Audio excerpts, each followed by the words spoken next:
Avis vascular centre మన దేశంలోనే the best varicose vein hospital.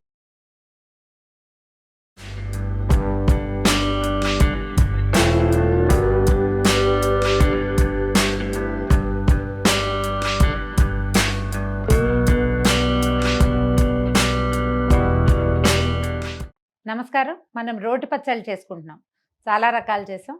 ఇవాళ సింపుల్గా టమాటాలతో 2 రకాల పచ్చళ్ళు చూద్దాం. ఒకటి పురాతన పచ్చడి, పాత రోజుల్లో చేసేవాళ్ళు. పచ్చిమిరపకాయ లేదు, ఓన్లీ తాలింపు, టమాటాలు అంతే. ఇది ఊళ్ళల్లో చేసే విధానం కనపడుతుంది, అది చేద్దాం ఒకటి. రెండోది కొంచెం లేటెస్ట్గా పచ్చిమిరపకాయలు బాగా విరివిగా రావడం మొదలుపెట్టాక చేస్తున్న విధానాన్ని రెండోది చూద్దాం. మొదటిది అన్నంలోకి ఎక్సలెంట్గా ఉంటుందండి, అన్నంలోకి చాలా బాగుంటుంది, దిబ్బరొట్టెల్లోకి కూడా బాగానే ఉంటుంది.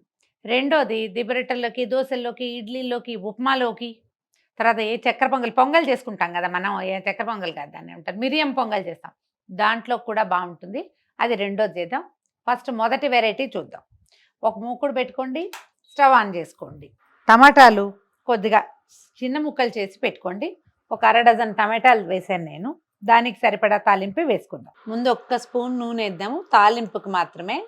ఒక చిన్న స్పూను మెంతులు వేద్దాము. ఇప్పుడు 1 స్పూను ఆవాలు.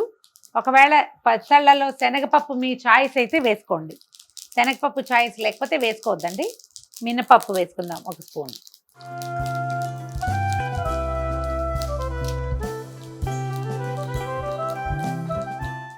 పప్పులు కొంచెం వేగాక 10 నుంచి 12 వరకు మిరపకాయలు వేద్దాము.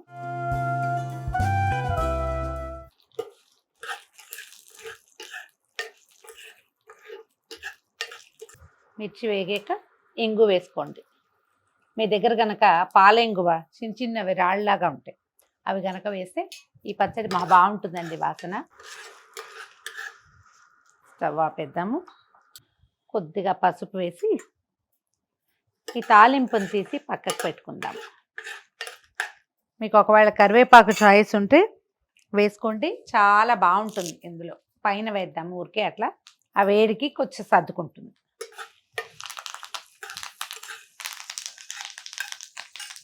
పోపు తీసేద్దాము, వాసన బాగుంది చాలా. మళ్ళీ మూకుడు స్టవ్ మీద పెట్టి ఒక 2 స్పూన్ల నూనె వేయండి చాలు. దీంట్లో కొద్దిగా పసుపు, తర్వాత కట్ చేసి పెట్టుకున్న టమాటాలు. నేను కొంచెం సుమారైన సైజు ముక్కలు తరిగాను, తొందరగా అవుతుందని. సగానికి కట్ చేసిన టమాటాల నిమిషంలో మగ్గిపోతాయండి. రోట్లో టమాటా నూరితే సగం నూరబడి సగం ముక్కగా ఉండి ఎక్కువ రుచిగా ఉంటుంది.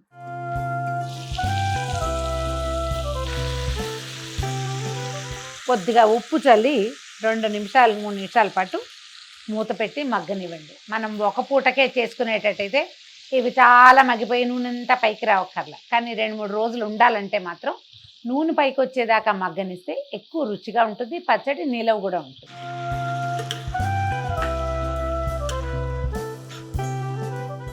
ఈ మూకుడికి సరిపడా మూత పెట్టేద్దాం. టమాటాలు దాదాపుగా మగ్గిపోయినాయి. మీరు మూత పెట్టకుండా కూడా చేసుకోవచ్చు. మీకు వెడల్పాటి ప్యాన్ పెడితే కనుక టమాటాలు చక్కగా పరిచేసేయండి, దాని నిండా ఉప్పు చల్లేస్తే తొందరగా కూడా అయిపోతుంది. ఆటే నీరు కూడా ఊరదు. మనం మూత పెడితే ఏమవుతుందంటే ఎక్కువ నీరు వస్తుంది, చాలా టైం తీసుకుంటుంది. తొందరగా అవ్వడం కోసం మనం పెట్టుకుంటాం అంతే. చూడండి దగ్గరకు వచ్చేసినాయి. స్టవ్ ఆపేసి ముక్కల్ని కొంచెం చల్లారనిచ్చి ఈ లోపల మనం పోపు గ్రైండ్ చేసేసుకుందాము. ఏదైనా కాస్త వెడల్పాటి పళ్ళెల్లోకి తీసి పెట్టుకుంటే తొందరగా చల్లారిపోతాయి.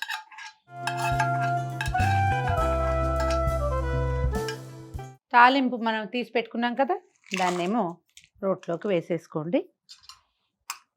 కొద్దిగా అలా ఉంచుకోండి. కాస్త కరివేపాకుని 4-5 రెమ్మలు కూడా ఉంచుకోవచ్చు. 4-5 ఆకులు వదిలిపెట్టేసి మిగిలింది తొక్కేస్తే బాగుంటుంది, రుచి బాగుంటుంది. ఏరి పక్కన బారేయకుండా పిల్లలు పెద్దలు చక్కగా కరివేపాకుని తినేస్తారు. కొంచెం తాలింపు మాత్రమే ఉంచాను నేను. రోట్లో వేసి దీన్ని నూరేద్దాం.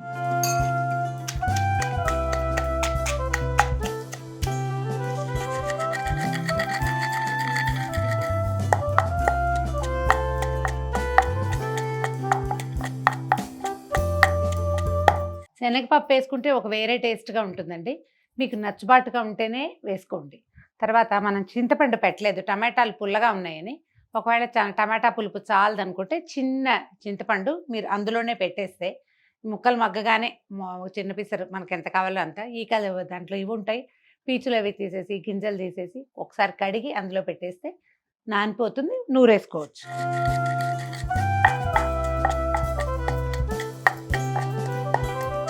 పోపు దినుసులన్నీ మెత్తగా నూరేసాక టమాటాలు వేసుకోండి. అయితే ఏంటంటే ఒకేసారి పోసేకన్నా కొంచెం కొంచెం వేసుకుంటే మీకు మొహం మీద చింది పడకుండా ఉంటుంది.